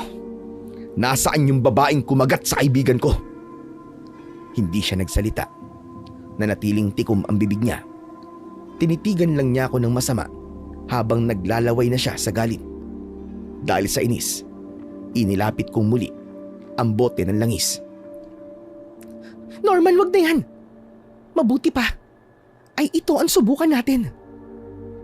Hinawakan ni Malia ang palamuti ng kwintas na suot niya at sa kanya hinawakan ang braso ng lalaki. Pagkadikit pa lang ng balat nila, biglang sumigaw yung lalaki na para bang nasasaktan ng sobra. Pilit niyang inaalis at iniiwas ang braso niya kay Malia. Ano? Ayaw mo pa rin pa magsalita? Gusto mo bang isuot ko sa'yo ang anting-anting na hawak ko? Alam mo ba kung ano ang mangyayari kapag ginawa ko yon? Unti-unti kang matutupok. Mauunang masunog ang mga laman loob mo. At dahan-dahan yun. Wala kang kawala dito. Kaya magsalita ka na. Nasaan ang dugong bughaw na aswang? Sabihin mo! Napatitig ako kay Malia. Hindi ko akalain na ganong katindi ang talab ng kwintas niya at hindi rin ako makapaniwala sa ipinapakita niyang katapangan na para bang sanay na siya na makaharap ang mga aswang. Para siyang isang totoong antingera na may tangan na malakas na anting-anting. Maya-maya pa ay nagsalita na ang lalaking aswang. Pero bago niya ito sabihin, nakiusap siya na kapalit ng impormasyon na sasabihin niya ay ibibigay namin sa kanya ang kanyang kailangan. Hindi ganun kasimple yun. Kailangan muna naming masiguro na totoo ang lahat ng pinagsasabi mo. Hindi ganun kasimple yun. Kailangan muna naming masiguro na totoo ang lahat ng impormasyon na sinabi mo bago ka namin pakawalan. Kapag nakuha na namin ang dugong bugaw na yun, saka mo lang makukuha ang kalayaang hinihingi mo. Napilitang tumango ang lalaking aswang habang nanginginig pa rin ang kanyang buong katawan.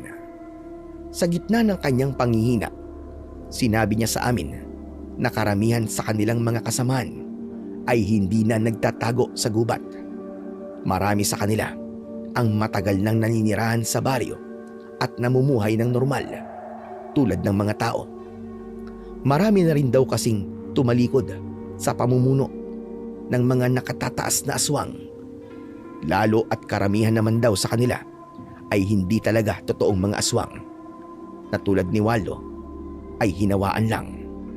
Nakiusap din siya sa amin na kung tama ang impormasyon na ibibigay niya, nakiusap siya na kung sakali ay ibalik namin siya sa pagiging tao.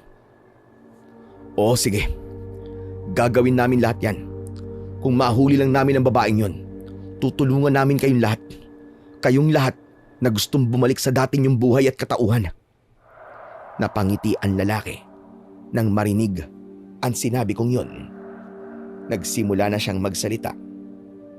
Kinumpirma niya na ang hinahanap namin dugong bugaw ay talaga namang kakaiba at siya ang nasa likod ng mga pag-atake lalo na sa kabilang baryo. At siya din namang nanghahawa ng mga tao para gawing aswang at para maparami nila ang kanilang lahi. Ayon sa kanya ay totoong may pugad ang mga ito na matatagpuan sa kuweba ng mga patay. Ito ang lugar kung saan ang paligid ay nababalot ng sumpa at walang kahit na anong halaman ang nabubuhay. Ang dugong bughaw na sinasabi ay ang kanilang reyna. Matapos mailatag ng aswang ang lahat ng kailangan naming impormasyon, biglang namulot ng isang matulis at matalim na bato sa lupa si Malia. Sa isang mabilis na galaw, sinugatan niya ang sarili niyang braso.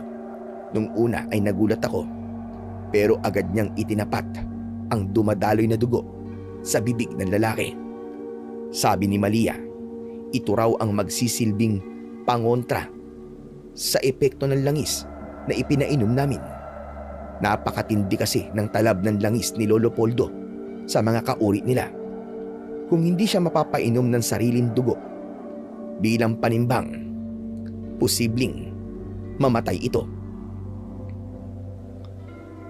Bakit naman Dugo mo pa ang pinainom mo sa kanya. Pwede namang akin na lang Hindi pwedeng masugatan ka. Anumang oras ay posible kang maharap sa matinding labanan. Kaya mas mainam na ako na lang. Kahit na Malia, kaya ko naman ng maliit na sugat kaysa masugatan ka.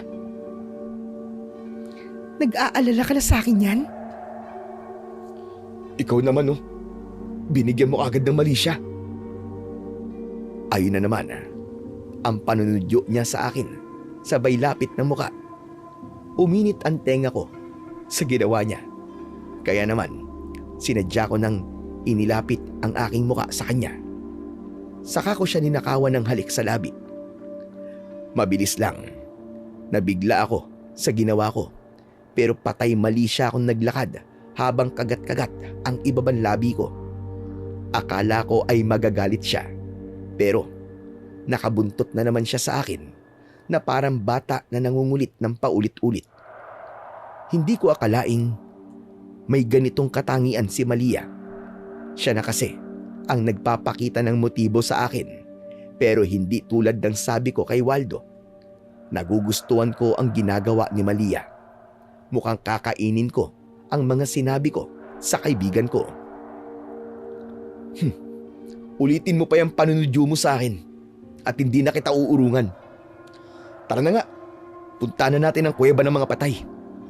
Alam mo ba yon? Parang alam ko. Pero hindi ako sigurado, Norman. Ano, subukan natin? Tayong dalawa lang? Kaya ba natin yon? Hindi sumagot si Malia. Bagkus, hinawakan niya ng maigpit ang kamay ko at hinila ko para maglakad sa isang direksyon na hindi pa namin napupuntahan. Pumasok kami sa pinakapusod ng gubat. Wala kaming dalang ilaw ng mga sandaling yon. Pero si Malia, dire-diretso lang. Tapos ay may napansin ako. Naglabas siya ng biskwit at nagsimulang kumain. Sandali lang, Malia. Sino ka ba talaga? Anong klaseng tanong naman yan, Norman? Alam kong alam mo kung anong tinatanong ko. Sagutin mo na lang ako. Sino ka ba talaga? Oo na, sige na. Aamin na ako. Alam ko namang hindi ka titigil hanggat hindi mo nakukuha ang sagot. Isa akong antingera na tubong Cavite. Doon ako galing bago ko umuwi dito. May lahi kaming antingero. At itong anting-anting ko, ang pamana ng lolo ko sa akin bago namatay. Pero wag na natin pag-usapan yan. Malapit na tayo. Saktong sinabi niya ito, ay may narinig kaming mga yabag ng paa na mabilis na papalapit sa kinaroroonan namin. Agad kaming nagtago sa likod ng isang malaking puno. Sumilip kami ng bahagya ni Malia at doon namin nakita ang isang aswang na galing sa gubat. Nagbago ito ng anyo at naging tao. Agad ko siyang sinunggaban at dinaganan. Pero maya-maya lang ay nagsilabasan na kagad ang mga kasama nito na mga aswang. Isang matandang babae ang lumabas mula sa kumpulan ng mga manaklub. Nanlaki ang mga mata ko nang makilala siya. Siya ang matandang babae na nakasabay namin sa bus. Napakadali mo naman palang mabitag. Apo ka nga ni Poldo. Isa kang mahinang kilalang. Tulad ng matandang hukluban na yon. Kilala mo ang lolo ko? Kilalang kilala. At maging ikaw, matagal na kitang kilala. Sa wakas ay natsempuan din kita. Nung makita kita sa bus, gustong-gusto na kitang tapusin noon. Dahil alam kong ikaw ang apo ni Poldo. Pero naisip ko, masyadong madali kung papatayin lang kita sa loob ng bus. Gusto kong makita kung gaano kakahina kumpara sa lolo mo. At heto ka ngayon, usapang lumapit sa kamatayan para lang sa isang walang kwentang kaibigan. Hayop ka! Ano bang kailangan mo sa amin? Bakit pati si Waldo'y dinamay mo? dahil isa siyang hangal at mahina. Madali siyang matukso sa anyo ng isang magandang babae. Ikinumpas niya sa ere ang dalawa niyang braso at umikot na para bang nagsasagawa ng ritual. Sa pagharap niya ay unti-unting nagbago ang kanyang itsura. Ang kunot na muka at mapuputing buhok ay napalitan. Naging bata siyang tignan at nakakaakit ang ganda. Sobrang puti ng balat at sexy ang katawan. Siya yung babaeng aswang na bumibiktima kay Waldo. Matapos niyang ipakita ang anyo niyang yon, ay bumalik din siya sa totoong itsura niya na isang matandang hukluban. Ginamit ko ang kahinaan ng lalaking yon para kayo ang kusang pumunta dito. Akala niyo ba ay maiisahan niyo kami? Yung bihag niyo sa bates. Inutusan ko siyang dalhin kayo rito para kusa kayong pumasok sa sarili ninyong libingan. At ano namang mapapala mo kung sakaling mapatay mo ko? Ikaw ang magiging kabayaran sa ginawa sa akin ng lolo mo noon. Ang lolo mo ang siyang pumatay sa asawa ko. Ikaw ang magbabayad sa lahat ng naging kasalanan niya sa akin. At yung kaibigan mo, papunta na ngayon doon ang ibang mga tauhan ko para kunin siya. Dahil siya ang unang titikim ng inyong laman.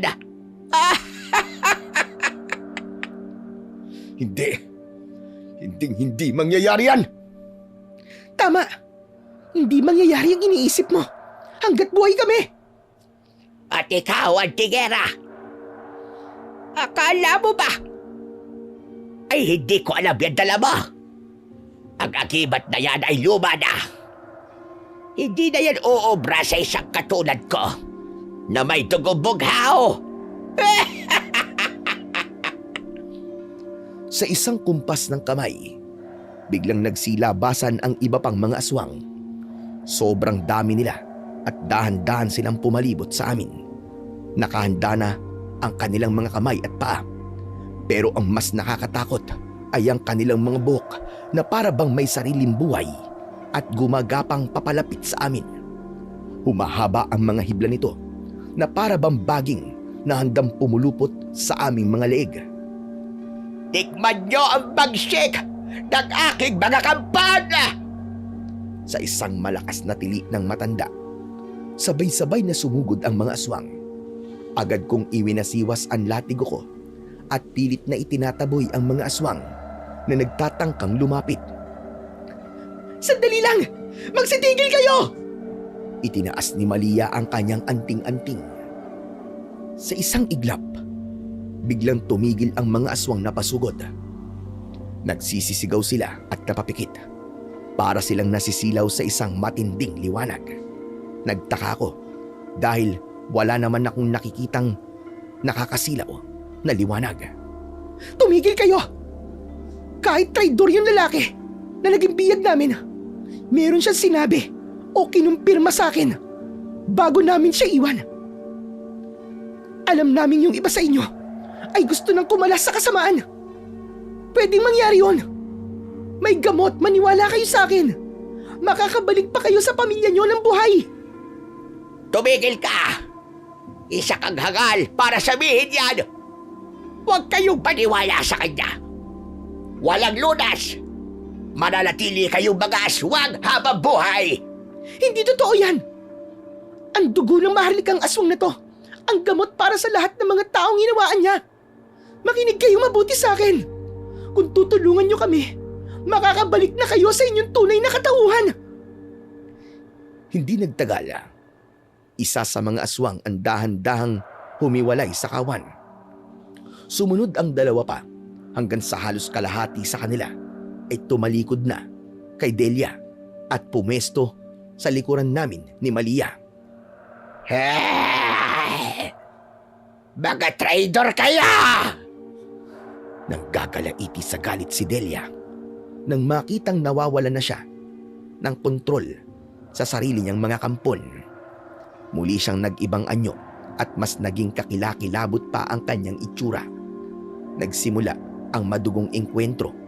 Aswang laban sa aswang. Siyempre, kami ni Malia ang naging pangunahing kasangga ng mga nag-aklas. Ang mga nilalang na dati niyang inalipin ang siya mismong pumuksa sa mga natitirang tapat kay Delia. Sa gitna ng kaguluhan, umungol ng napakalakas ang matandang aswang bago sumugod ng diretso sa akin. Pero bago pa man siya makalapit, ay mabilis na humarang si Malia. Mahigpit niyang hinawakan ang kamay ko at sabay naming itinaas ang kanyang anting-anting. Doon ko nakita yung liwanag na lumalabas sa mismong agimat. Hindi lang ito basta nakakasilaw, kundi para itong mga latigo na humahagupit sa kalaban. Nagsisisigaw ang Reyna habang umaaso ang kanyang nasusunog na balat. Hindi siya totoong malakas na aswang. Nagiging malakas lang siya dahil sa dami ng kanyang mga tauhan. Paano mo nalaman? Dahil hindi pa ito ang pinakamalakas na kapangyarihan ng anting-anting na hawak ko. Pero bumabagsak na siya kagad. Katulad lang din ito ng paglatig mo sa kanya noon. Kaya siya mabilis na tumakas dahil alam niya na wala siyang laban. Humanda ka na. Kailangan na nating tapusin ang misyon na to. Mabilis akong inalalayan ni Malia. Idinikit niya ang anting-anting sa mismong hawakan ng latigo ko. Isang mainit at maliwanag na enerhiya ang dumaloy pababa sa hawak kong latigo. Umilaw ang mismong sandata ko dahil sa kapangyarihan ng agimat. Nakita kong nagdilim ang muka ni Delia sa kanyang nasaksihan.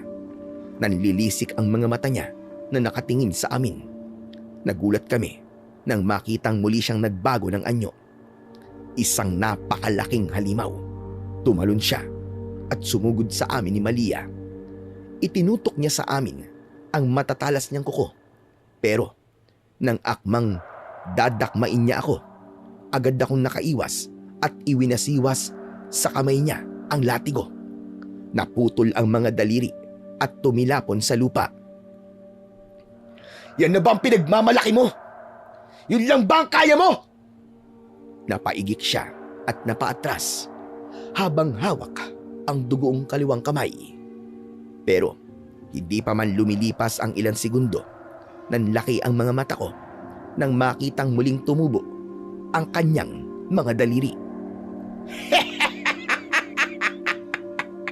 Sa tingin mo ba ay magagapi niyo ako sa ganyang paraan? Mga hangal kayo! Hindi niyo ako mapapatay! Anong klaseng halimaw ka, hayop ka? Hindi na sumagot si Delia. Sa isang malakas na pag-ungol, biglang humaba ng gusto ang kanyang buhok at naging parang mga buhay na baging na gumapang sa lupa. Bago pa kami makakilos ni Malia, pinalibutan na kami ng mga itim na hibla. Mabilis na pumulupot ang mga buhok sa aking mga kamay, sa aking paa at sa huli ay sa aking leeg.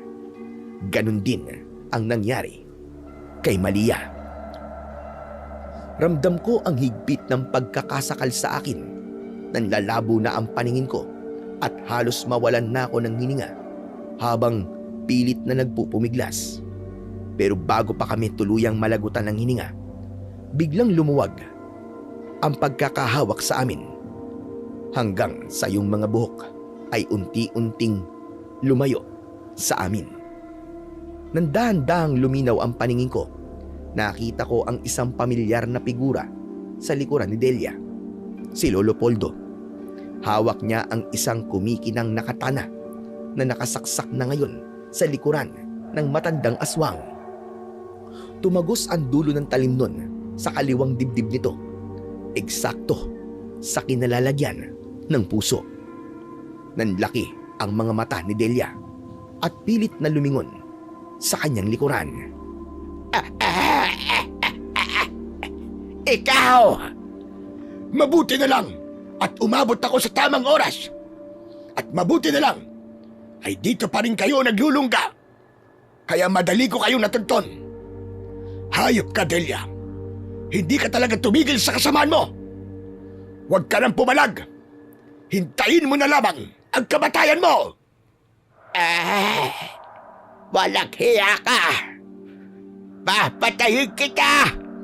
Ipaghihiganti ko ang asawa ko! Huwag ka nang umasa, Delia. Alam kong kahinaan ninyo. At itong sandata na itinusok ko sa iyo, ito rin ang sandatang pumatay sa asawa mo noon. Huli na, Delia. Tapos na ang pag-aasik mo ng lagim dito sa baryo ng San Marcelino. Nang hugutin ni Lolo Poldo ang katana, bumulwak ang isang itim at malapot na dugo mula sa dibdib ni Delia at isang huling sigaw. Namatay ang matandang aswang. Norman, ang sisidla ng dugo, bilis! Kailangan natin makuha ang dugo niya bago siya tuluyang maging abo! Mabilis kong inilabas sa bag ko ang garapon bago pa tuluyang maglaho ang katawan ng reyna ng mga manaklob. Sinalo namin ni Malia ang dumanak na itim na dugo mula sa sugat niya sa puso. Nang masaid na ito ay hindi na kami nag-aksaya ng oras. Nilapitan namin ang mga aswang na tumulong sa amin, yung mga dayo na biniktima niya at hinawaan ng pagiging aswang. Isa-isa namin silang pinainom ng kaunting dugo. Nasaksihan namin ang unti-unting pagbabalik ng kanilang anyo. Ang mga mahahabang kuko at mga buhok ay umurong. Bumalik sila sa pagiging normal na tao. Sige na, umuwi na kayo sa mga pamilya nyo. Tapos na ang sumpang ibinigay sa inyo ng aswang na yon. Tuwan-tuwa ang mga tao. Ang ilan ay napaluhod sa lupa habang ang iba naman ay hindi napigilang mapaiyak habang pinagmamasdan ang kanilang mga kamay na wala ng matatalas na kuko. Ngunit bago sila tuluyang magsipag-uwian ay hinarap nila kaming tatlo at nagpasalamat ng buong puso. Nang matapos na ang lahat, napagpasya na rin naming umuwi. Bit-bit ang garapong may lamang natitirang dugo ng reyna. Tinahak namin ang daan pabalik sa bahay ni Lolo Poldo. Kahit pagod na pagod at puno ng galos ang aming katawan, hindi ko ito ininda. Ang tanging nasa isip ko lang ay si Waldo at ang ibabalik ko siya sa dati. Nang makabalik na kami at pumasok sa silid, nakita namin si Waldo na nakagapos pa rin at halos hindi ko na makilala dahil sa bago niyang anyo. Isang halimaw na katulad ng mga kampon ni Delia. Agad siyang pinainom ni Malia ng natitirang dugo. Ilang sandali lang ay nagbalik ang kanyang anyo sa pagiging tao. Dahan-dahan siyang nagmulat ng mata. Ano nangyari? Bakit ang sakit ng katawan ko? Ayos. Magaling ka na, Waldo. Marunong ka na magreklamo eh. Hindi na nagpaligoy-ligoy pa. Sinabi ko sa kanya ang lahat ng mga nangyari. Sinabi ko sa kanya kung paano namin nakuha ang kanyang gamot at ang labanang naganap sa pagitan namin ni Malia at ng reyna ng mga aswang. Ipinakita ko sa kanya ang bakas ng itim na dugo na siyang naging lunas para bumalik siya sa pagiging tao.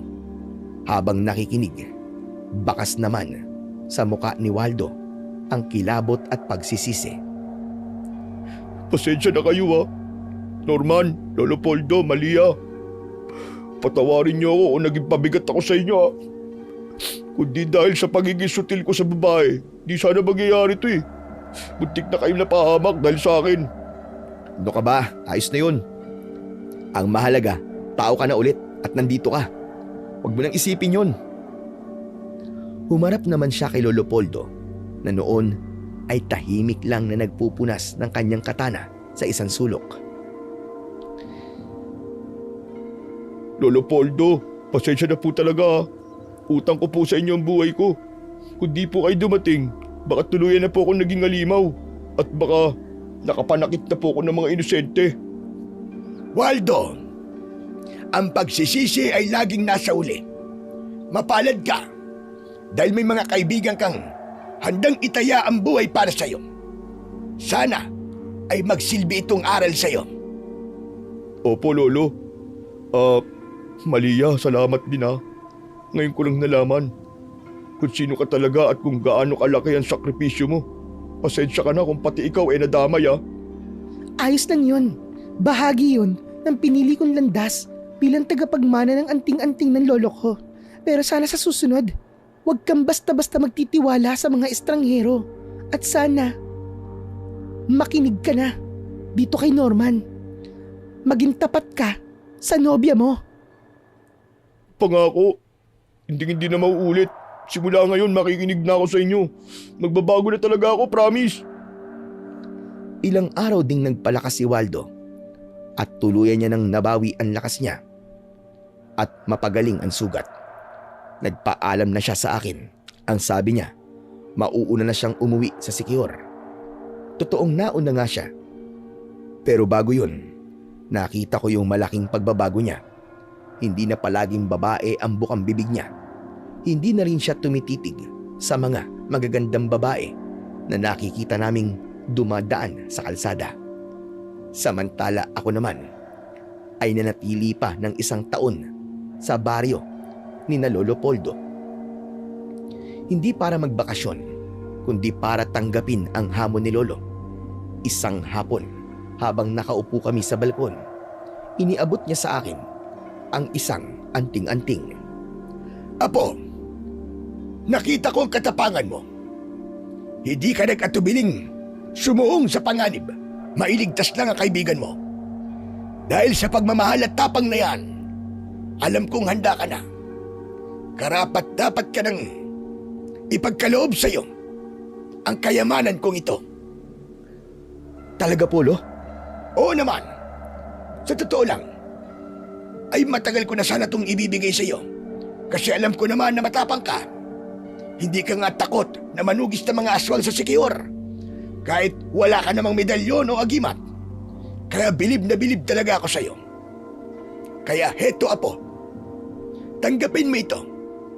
Ngayong pagmamay-ari mo na ito, tatawagin ka ng isang ganap na antingerong manunugis ng mga aswang. Simula ng araw na yon, ay itinuro na sa akin ni Lolo ang lahat-lahat ng alam niya kung paano gamitin ang anting-anting at kung paano ito pakainin ng orasyon at marami pang iba. Siya nga pala, si Malia, ay naging kasintahan ko mula nang matapos ang pagliligtas namin noon kay Waldo. Siya ang naging katuwang ko at naging gabay para lalo ko mapalakas at magamay ang paggamit ng kapangyarihan. Sila ni Lolo Poldo ang nagtulong para hubugin ako. Dahil sa kanila, natuto kong maging matatag at naging isang malakas na tagapagtanggol ng liwanag laban sa anumang puwersa ng kadiliman. Sa huli, naging asawa ko po si Malia at binuo namin ang sarili naming pamilya. Sa ngayon, narito na po kami sa Siquijor. Kasama ko si Malia at ang anak niyang si Pipoy na itinuring ko na ring sariling dugo at laman ko. Dito namin ipinagpatuloy ang aming misyon. Magkatuwang kami ng asawa ko sa pagtatanggol ng liwanag at kapayapaan sa baryo namin. Hanggang dito na lamang po ang aking kwento. At sana ay may napulot po kayo na magandang aral. So ano mga ka-adik, mga idol, isa na naman pong kwento ang natapos sa araw na to. May kakilala po ba kayo na katulad po ni Waldo na sobra ang pagkababaero? Nako. Alam ko, marami po kayong kilala. Comment nyo lang po at pipili po ko ng magandang comment para i-shoutout ko po sa susunod nating video. Pero bago po ang lahat, sa mga hindi pa po nagsasubscribe, subscribe na po kayo at paki-like at i-share nyo na rin po ang aking video. Malaking tulong po ito sa akin. Ngayon pa lang po ay nagpapasalamat na po ako sa inyong lahat. Sige po, dito na po tayo sa shoutout. Sabi po ni Luzminda Santañez, super galing idol. Pwede ba kitang maging jowa sa hangin? Wow, ang gwapo mo kasi. Shout out po pala sa kuya ko na birthday niya. Hello po sir, shout out po, happy birthday po sa inyo. Salamat po sa pakikinig at suporta. Ma'am Luzminda. Sabi naman po ni Leonisa Cobo, hello sir. And the Boys Addict, thanks po again sa new upload nyo, super ganda. Maraming salamat po. Sabi naman po ni Sally Soriano, ang galing nyo po talaga idol. Hindi nakakasawang panoorin habang paiba-iba ang boses. Nakakamangha talaga sa galing na mag-narrate. Thank you po Lord sa magandang kwento. And God bless you po. Maraming salamat po Ma'am Sally. Sabi naman po ni Myla Pateño, ang ating suki. Isa na namang kwentong may aral. Natutunan, sana po dumami pa ng dumami ang mga mag-subscribe sa channel nyo para makapulot ng aral sa kwento nyo po Sir Blair. At isa pangungulit. Shout out po Sir Blair. Birthday kasi sa Sabado. Ang kulit ko Sir Blair. Salamat po. Always Inday. Happy birthday po Ma'am Inday. Salamat po sa inyong suporta palagi sa akin. Ayan. Advance happy birthday po. Sabi naman po ni Josie Sanchez, always listening from Riyadh. Ito na ang pinaka-music ko. Di kumpleto ang araw ko na hindi makikinig sa mga kwento nyo. Ma'am Josie, maraming salamat po sa inyong pakikinig mula dyan sa Riyadh. Hello po sa ating mga OFW dyan na patuloy po na nagtatrabaho at nagsisipag para sa kanilang mga mahal sa buhay. Mabuhay po kayong lahat. Salamat din po kay kay Sir James Sabuero. Sabi niya po, ipalaganap sa buong mundo ang kaaswangan. Halina kayo mga guys, mga friends. Mang-aswang na tayo, maghanap na tayo ng pwede nating gawin. Shout out po sa mga kapitbahay ko dito na nayanggaw na sa akin. Ha. Konti na lang ang kulang. Magkakaroon na kami ng pakpak at sa kapangil sa sa pakikinig ng mga aswang horror story. James Sabuero dito sa Mansawan, Nueva Vista, Don Victoriano, Chongbian, Misamis Occidental, Mindanao. Maraming salamat po sa inyo mga idol. At muli, ako po ang inyong lingkod, The Voice Addict, na nag-iiwan sa inyo ng isang kasabihan na mag-ingat kayo sa inyong dinidiskartihan o nagugusto ang babae dahil baka imbis na kayo ang mang-aswang ay kayo ang aswangin. Maraming salamat po mga idol. Hanggang sa muli.